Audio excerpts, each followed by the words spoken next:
Hello friends, welcome to Kalyani Sulagam. இன்றைக்கி இந்த வீடியோவில் தட்டைப்பயிறு கூட கத்திரிக்காய் உருளைக்கிழங்கு போட்டு தொக்கு செய்ய போகிறேன்.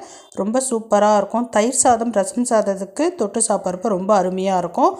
அதே மாதிரி சப்பாத்திக்கு சூப்பர் காம்பினேஷன் இது. இப்போ நம்ம செய்ய ஸ்டார்ட் பண்ணலாம். 100 கிராம் அளவுக்கு தட்டைப்பயிறு எடுத்துருக்கேன். இந்த தட்டைப்பயிரை 2-3 டைம் தண்ணி விட்டு அலசிட்டு நல்ல தண்ணி சேர்த்து ஓவர் நைட் ஊற வச்சுக்கலாம். ஊறின பருப்பு இப்படி தாங்க இருக்கும். நல்லா உப்பி ஒரு பயிரும் நல்லா பெருசாக இருக்குது பாருங்கள். இப்போ இந்த பயிறு எல்லாத்தையும் குக்கரில் சேர்த்துக்கலாம். இந்த பயிறு கூடவே நான் 2 மீடியம் சைஸ் உருளைக்கிழங்கு சேர்த்து வேக வச்சுக்கிறேன். உருளைக்கிழங்கு சேர்த்து செய்கிறப்ப ரொம்ப நல்லாயிருக்கும். இப்போ வேகிறதுக்கு தேவையான அளவு தண்ணி சேர்த்துக்கலாம். இப்போ குக்கரை ஸ்டவ் ஆன் பண்ணி வச்சுக்கலாம். குக்கர் மூடி போட்டு 3 விசில் விட்டு இறக்கி வச்சுக்கிறேன். இப்போ கத்தரிக்காய் 1/4 கிலோ, 2 தக்காளி, கொஞ்சமாக கறிவேப்பிலை, இஞ்சி பூண்டு இடித்தது, 2 வெங்காயம், இதை எல்லாத்தையும் கட் பண்ணி ரெடியாக எடுத்து வச்சுக்கிட்டேன். ஸ்டவ் ஆன் பண்ணி கனமான கடாய் வச்சுக்கலாம். அதில் எண்ணெய் ஒரு 2 ஸ்பூன் அளவுக்கு சேர்த்து கடுகு பொரிய விட்டுக்கலாம். இப்போ இடித்து வச்ச இஞ்சி பூண்டு சேர்த்துக்கலாம். கூடவே கொஞ்சமாக கருவேப்பிலை சேர்த்துக்கலாம். கட் பண்ணி வச்சுருக்கிற 2 வெங்காயத்தை சேர்த்துக்கலாம். வெங்காயம் சேர்த்து ஓரளவு வதக்கிக்கலாம். ஒரு கண்ணாடி பதத்துக்கு வந்தால் போதுமானதாக இருக்கும். ரொம்ப சிவந்து வரணும்னு அவசியம் இல்லை.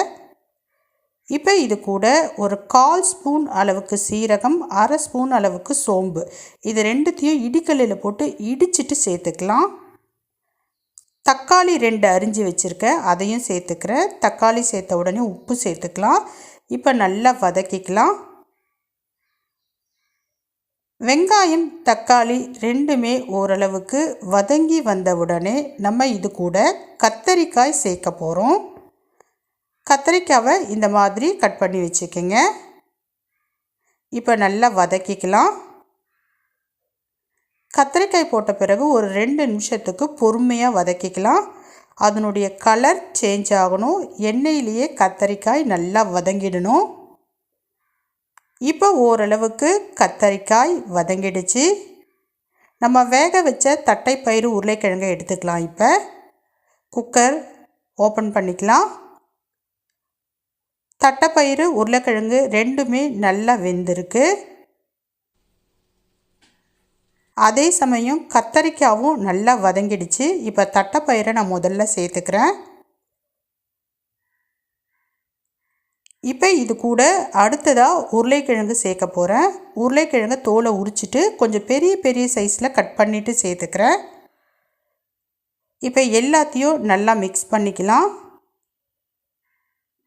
இந்த மாதிரி உதிரியாக எடுத்து மிக்ஸ் பண்ணிக்கிங்க. ஏன்னா உருளைக்கிழங்கு தட்டைப்பயிறு ரெண்டுமே நல்லா வெந்திருக்கும். இப்போ இது கூட கொஞ்சமாக மஞ்சத்தூள் சேர்த்துக்கலாம்.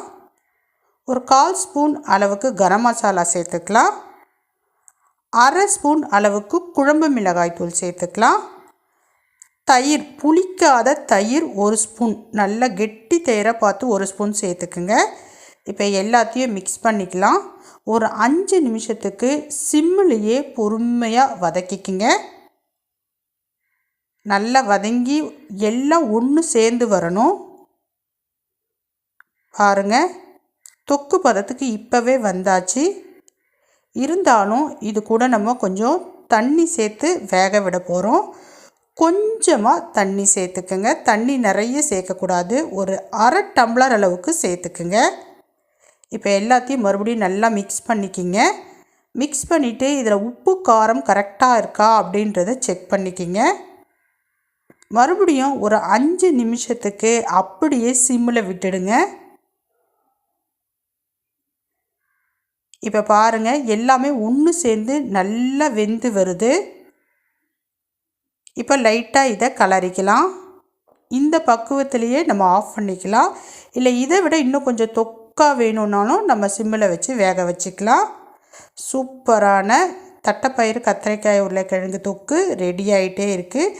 கடைசியாக வாசனைக்கு கொஞ்சமாக கொத்தமல்லி தழைகள் நம்ம தூவிக்க போகிறோம். பாருங்கள் எவ்வளோ சூப்பராக இருக்குது. அவ்வளோதான், ரெடி ஆயிடுச்சு. கொத்தமல்லி தூவின பிறகு லைட்டாக மிக்ஸ் பண்ணிக்கிங்க. இப்போ சூப்பரான தட்டைப்பயிறு கத்திரிக்காய் உருளைக்கிழங்கு தொக்கு ரெடி ஆயிடுச்சு. இப்போ நான் வேறு ஒரு பவுலுக்கு மாற்றிக்கிறேன். ரொம்ப சூப்பராக இருக்குங்க, ட்ரை பண்ணி பாருங்கள்.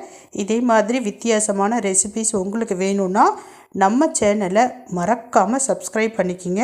கூடவே இருக்கக்கூடிய பெல் ஐக்கானை ப்ரெஸ் பண்ணி அதில் ஆல் ஆப்ஷனை கிளிக் பண்ணிக்கிங்க. லைக் பண்ணுங்கள், ஷேர் பண்ணுங்கள், கமெண்ட் பண்ணுங்கள், எனக்கு சப்போர்ட் பண்ணுங்கள். பாய்.